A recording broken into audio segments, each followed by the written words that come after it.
Hello， 我是 Susan， 欢迎来到我的花园。趁着今天天气晴朗，我就和大家看一下我院子在3月份的变化吧。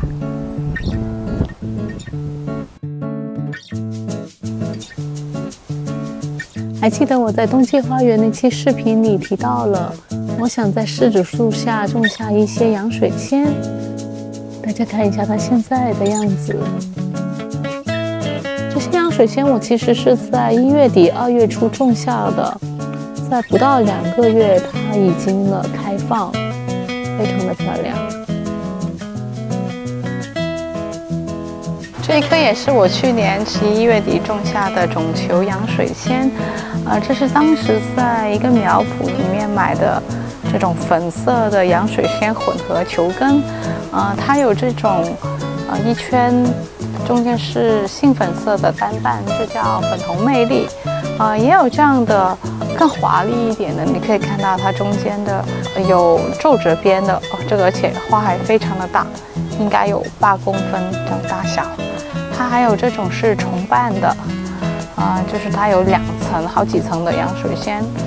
非常的可爱。它这种相比黄色的洋水仙，它的花开得更晚一些，是晚花的品种。在这个旁边的是去年在 Trader Joe's 买的那一个重瓣的洋水仙，品种是新娘皇冠 Bridal Crown。它现在也开花了，最难得的是它真的非常的香，那种清香应该就是像是中国水仙那种清香。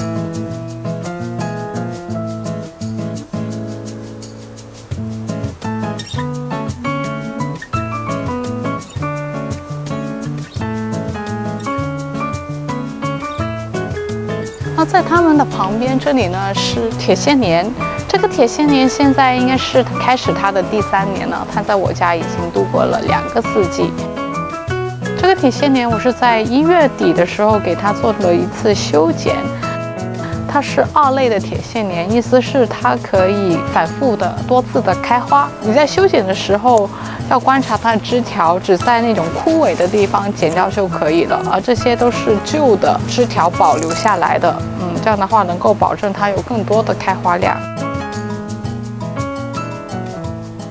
侧院的这一片月季的花圃，我在这里种了一共是9棵月季，其中绝大部分是大卫奥斯汀的月季系列。大家看到在前方的这一个是戴斯德蒙娜，它们现在也长得非常的旺盛。在它的旁边这里这一棵是瑞典女王，今年的情况也还算不错，春天可能会有10朵花左右。然后再来旁边的这一棵是罗尔德达尔，它现在长得很强壮，可以看到它有非常多的新笋出来，非常的开心。那除了月季呢，我也在这一个小花圃做了一些新的变化，譬如原来在这一个位置是一棵天竺葵，那在冬天的时候我会发现，因为这个位置光照不足，天竺葵它有点徒长的现象，今年下雨非常的多，那它的叶子在承受很多水分以后就不堪重负，就很容易折断所以我在想，可能那一棵天竺葵这个品种不是很适合这个位置，我就把它换成了现在你看到的这一个高山杜鹃，它的品种是 Percy Wiseman， 它是会开那种粉色的花。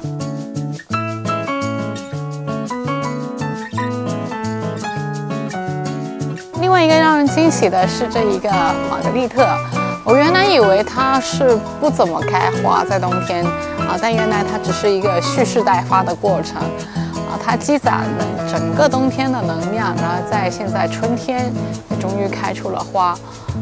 觉得它的花量还是不错的。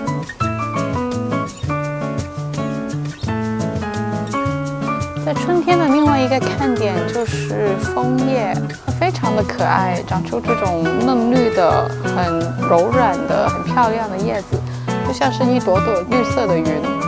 而且细看的话，它还会有一些小花，非常灵动可爱。那接下来我给大家介绍的这一片区域其实没有出镜过，它是我们院子的侧面，它的朝向是西南向，所以这应该是我的院子属于全日照的这片区域。这些呢就是我今年新入手的品种，这一棵是蜻蜓，可以看到这个稍微有一点点白粉，但并不是很严重，总体来说还是挺健康的。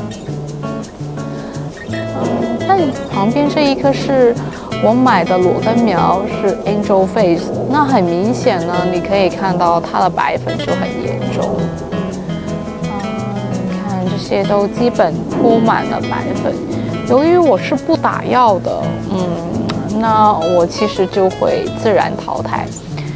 我也明白有一些小苗，它在小的阶段，它其实挺容易生病的，所以我可能会留1年看一下它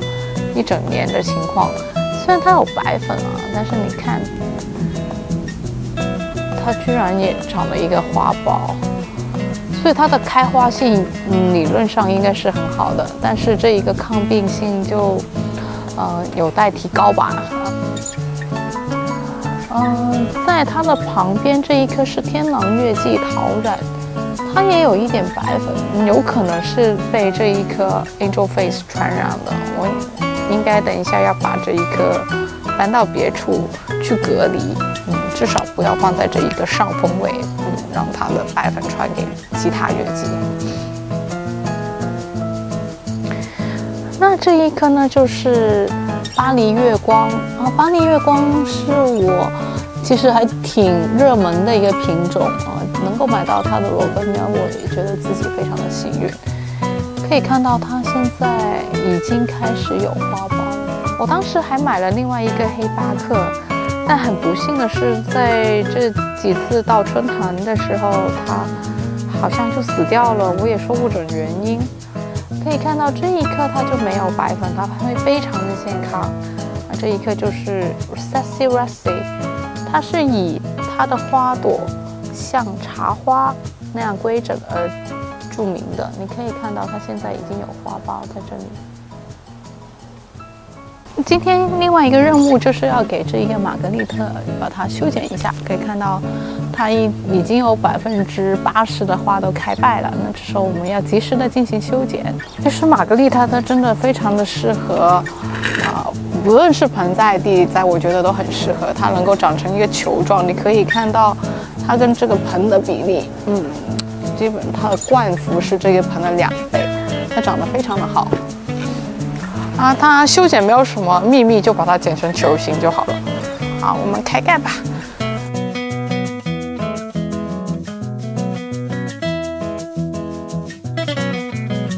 玛格丽特菊其实挺适合堆肥的，它没有什么病虫害，我们可以把它收集起来放进堆肥箱。